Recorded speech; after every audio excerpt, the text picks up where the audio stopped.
Echoes is a song that, once again, has gone through like incredible amounts of revision. Parts have been added and taken away.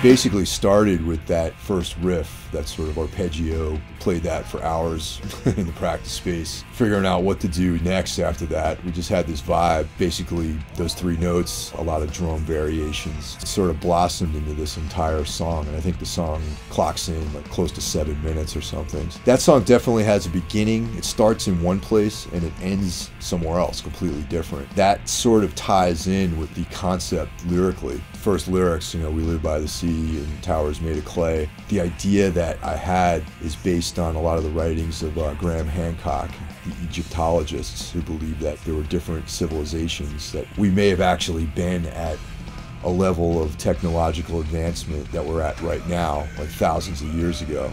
So the idea of just these cycles of technology and civilization coming and going and being erased from each other, being almost ignorant of these other civilizations, is manifested in that song. You know, once again, the song has a beginning and sort of goes through this odyssey and then ends up in a completely different place. The idea of like the fragility of what we think of as being permanent, you know, these cities that we live in and this technology that we use, and we believe that, you know, these are real innovations, but if we were to cease to exist as a culture, within 10 years there would be no trace of any of this sort of stuff. And that's primarily, you know, what the song Echoes is about. You know, echoes in eternity. You know, our current civilization just could be an echo of previous civilizations. That's a really interesting concept to ponder, and it's something I think about quite frequently. Especially now, you know, we live in New York City and we had a couple of really bad hurricanes. It feels like the ocean is sort of encroaching on this whole city, and maybe someday this will be underwater.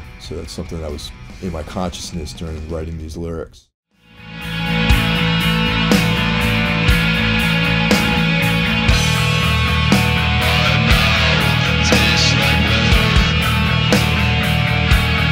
The song Death Tripper, that started out me alone in my home studio messing around with a drum machine and just coming up with a bunch of ideas.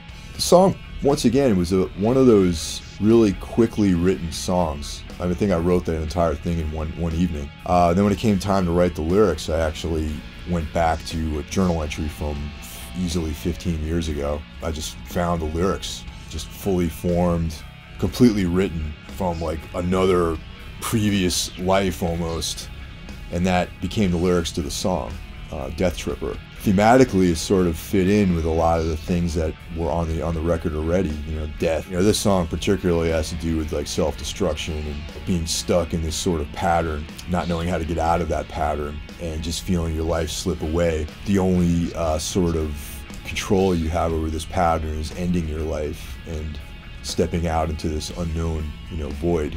The unknown void is like a big concept on this record. Ponderance of, you know, exploring death and exploring the sort of limitations of life. But yeah, once again, the song was written 15 years ago and the lyrics finally manifested themselves.